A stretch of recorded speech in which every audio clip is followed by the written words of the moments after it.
My wife Cheryl and I own a farm in Buckingham, Iowa, where we mainly grow corn. This was in August of 2018 on a slightly rainy night.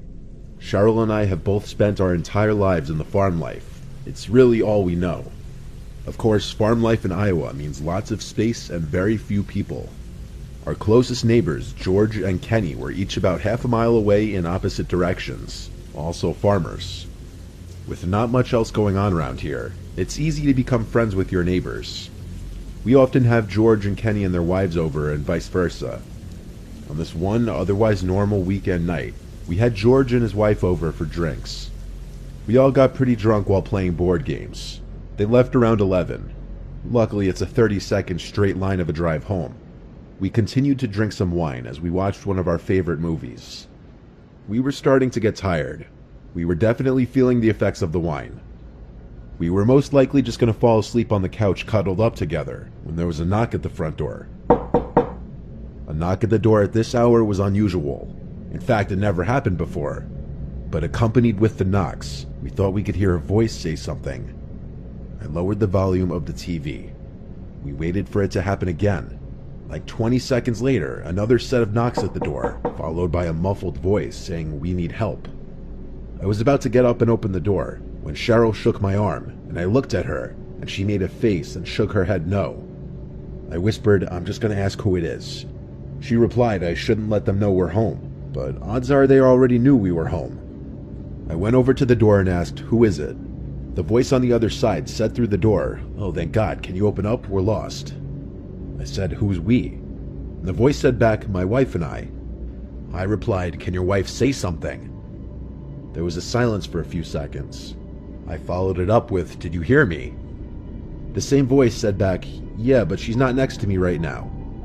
This is where red flags started going off in my head, and I started to realize the voice sounded a little off, like a man trying to make his voice sound a little higher.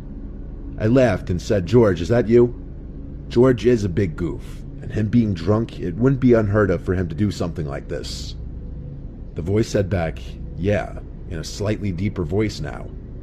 I almost felt relief, believing that it was actually George, but I didn't want to open the door just yet before confirming.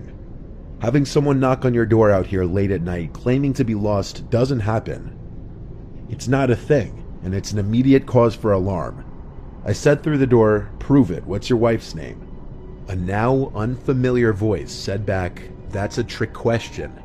My smile disappeared. I went to get my phone and called George. Cheryl was watching the whole thing, telling me we should call the police. I said, "Hold on." The phone rang like 3 times before George picked up. Right away, I said, "Are you at my front door right now?" And he said, "No, why?" I told him there's someone at our front door trying to trick me into opening it.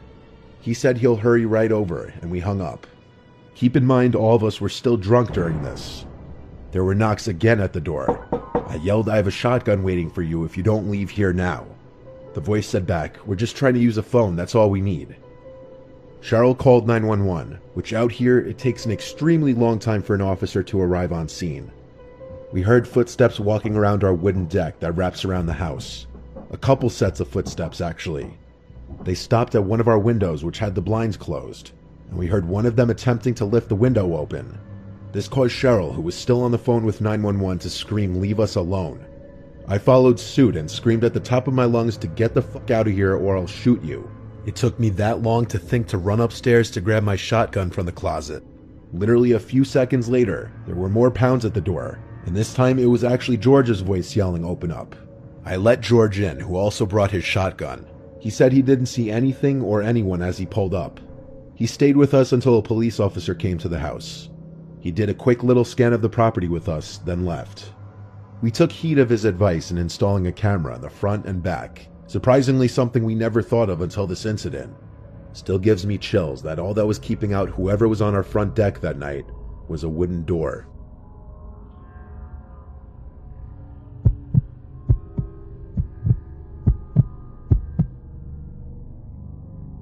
This story takes place at my grandparents' farm in the summer of 2018. I was alone one night since my grandparents were away. I was getting paid to watch the farm for a couple nights. On the last night, I was watching TV in the living room when I started to hear a strange noise coming from outside in the cornfield. At first I shrugged it off because I figured it was most likely a deer. That was until I heard all the cows start mooing at the same time. Usually you would hear maybe one cow moo at a time, but when every single cow starts mooing, then something is wrong. Something or someone would have to startle them to make all the cows freak out like that. I was the only one at the farm, so it was of course my job to see what was going on. So I went to the closet to get a coat on and go outside, but just as I was about to go outside, I heard a very high-pitched cow scream. I stood still for a while, shaking in my boots. Something terribly wrong was going on with the cows. I quickly ran upstairs to my grandpa's room. Under his bed, he always keeps a few guns. I loaded his hunting rifle and went outside. The cows still would not stop mooing, so I went into the barn to check. There was nothing out of the ordinary. All the cows were still here. That was until I walked further down and noticed that one cow was missing from his stall. It didn't make sense. I was sure he was tied up to the stall the last time I saw him. Then I thought I could hear a cow make a high-pitched moo sound from the cornfield outside the barn. So I went outside, but while I was walking to the field, I swear I heard what sounded like people talking. I finally had enough of this. I fired 2 rounds into the air. Everything went silent. The cows were quiet, and I couldn't hear anything from the field. That was until I heard the footsteps in the field. I didn't know if I had the balls to go inside the cornfield, but I had to do it anyway. This is the exact reason farmers have guns, and I couldn't just hide inside the house with trespassers in the field. I started to walk into the crops, and I could hear many pairs of footsteps all beside me. I was getting even more freaked out as I continued to walk deeper into the field, and then I froze. Down one of the rows of corn, there was a person in all black standing a few feet away from me. I rose my gun up, telling him to get out of my field. I wasn't bluffing, I was ready to shoot, but he never moved. So I fired another round into the air to scare him off, but he still didn't move an inch. Then he actually started walking towards me with his arms slightly out, as if telling me to lower my weapon. I aimed my gun at him again, screaming at him to go away. And that's when I made the horrible realization that I was surrounded by people dressed in dark clothing, like at least 6 or 7 other people. That was only the people I could see, who knows if there were more. And as the one guy got closer, I realized something. He, along with the rest, were all wearing these creepy masks. The man stopped approaching me as I started stepping backwards. They all stood in silence for a moment. I cannot explain the fear that I was experiencing. I thought I was about to be killed. That was when they all started chanting something. I couldn't understand it. It sounded like a different language, but the chants almost sounded like a song, and I started wondering if they were about to perform some kind of sick ritual on me. That was when I took the opportunity to run as fast as I could down a few rows of corn. When I was out of breath, I stopped and fired about 6 rounds in their direction. I heard a bunch of footsteps and rustling crops going in the opposite direction. I finally scared them off. I ran back towards the direction of the farmhouse and stopped. I saw something on the ground, and what I saw has stuck with me, scarred me. There was a cow head sitting in the middle of a circle of candles. I wanted to yak, and as soon as I got back to the farmhouse, I did. I grabbed the house phone and called the police. I told the operator everything to the best of my ability. She said that an officer would be there soon. After I got off the phone with the police, I called my parents explaining the situation and asked them to come pick me up. My dad said he'd be there in an hour. I sat upstairs in my grandpa's room, shaking and crying at the same time, waiting for what felt like an eternity, until I finally heard a police car outside. I ran outside to the officer and never felt happier in my life. I told everything to the officer. He searched the barn and then a little bit of the cornfield, and he found the cow head. He called up a search team after that, as this was now an active crime scene. When my parents arrived, I, along with the first officer, had a talk with them about everything that happened. Thankfully, my parents took me home after that. My grandparents took this very seriously, of course, and installed a high-tech security camera system all over the farm. Who knows what kind of group that was, but clearly they were doing some kind of animal sacrifice ritual or something.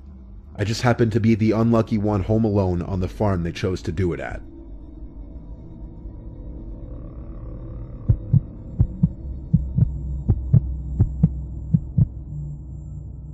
My name is Howard. I'm 25 years old, and I live on my family's farm. I help take care of it when my parents are out of town. It's just a little family farm, not a commercial farm or anything like that. My parents want me to take it over when they're too old to take care of it anymore, as I'm the oldest of 3 and the only son. But honestly, I don't really want to. I don't see myself staying in the middle of Arkansas my whole life, and especially not after something really weird that happened only last July. My parents were on a romantic trip for a week, and so it was my 2 sisters Crystal and Morgan and I taking care of the property while they were gone. There's not much around here, lots of privacy and such, a little too much in my opinion. Except for this one night. It started later on in the night as it was approaching time to go to bed. My sisters do college online. Crystal takes summer courses, and so she was in her room on her laptop doing work. Morgan and I were just hanging out watching some dumb show in the living room. All 3 of us kind of want to get out of the farm lifestyle. Me especially, since I'm oldest and in the prime of my 20s. One dreaded part of farm life is the predators, though. Not just the animals that come and eat your produce, but the people that come and steal from you. Believe it or not, it happens. It hasn't happened many times to us, but it does happen. We have a few guns in the house for this exact reason. Our 2 dogs outside suddenly started going crazy in the backyard. Something spooked them for sure. I first thing went outside to the yard to see what they were barking at. They both were looking in the direction of the crops, going crazy. I yelled at them to shut up, and they went quiet. I stepped right in front of the crops and listened. I heard a whistling from inside of the cornfield. It was undoubtedly a human's whistling. This was the first time I was experiencing a trespasser on the property with my dad not here. I had to hurry inside to get one of the guns. The dogs started barking again. I told my sisters that someone's outside in the cornfield and I had to go chase them away. They both said that was a terrible idea to go run into the cornfield in the dark, and they knocked some sense into me when I realized they were right. I also realized how downright terrifying that would be. So instead, I went out back to the dogs once more going crazy, barking in the direction of the crops. I aimed the gun into the air and fired off a shot which echoed into the night, silencing the dogs. I also was on some kind of power trip in the moment and screamed out to get off our land as loud as I could. I felt that would have done the trick and went back inside. My sisters were both laughing, which caused me to laugh too.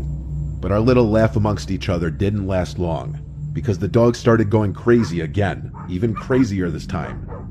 I went back outside, ready to do the same thing again, but I felt my heart skip a beat when I saw the guy standing about 20 feet from the dogs, right in front of the cornfield. He looked at me and I screamed, "Hey," at which point he ran into the cornfield.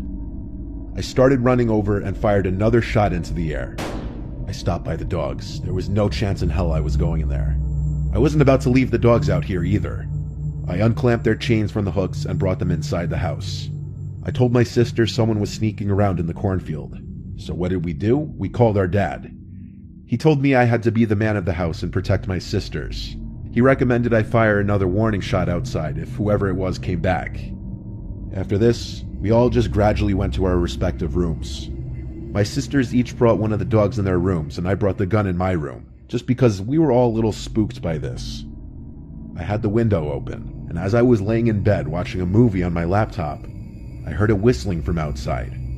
I hurried to the window and looked out to see someone slowly walking in the grass. Then, like he had some sixth sense, he stopped walking and turned to look at my window, still whistling. This jerk was obviously trying to mess with us and scare us. A very stupid idea when I already made it clear I had a gun. I ran to grab the gun off the bed and aimed it out the window. I shot at the grass a few feet away from him, purposely missing, of course. This cut his little horror movie act short, and he ran out of view of my window towards the front of the house. This time he didn't come back. He'd have to be a fool to come back after that. I obviously told my sisters why I shot, and I assured them he would not be coming back. We never found out who it was or why. It could have been some teen or multiple teens just trying to scare some innocent farmers for fun, or it could have been an actually dangerous person.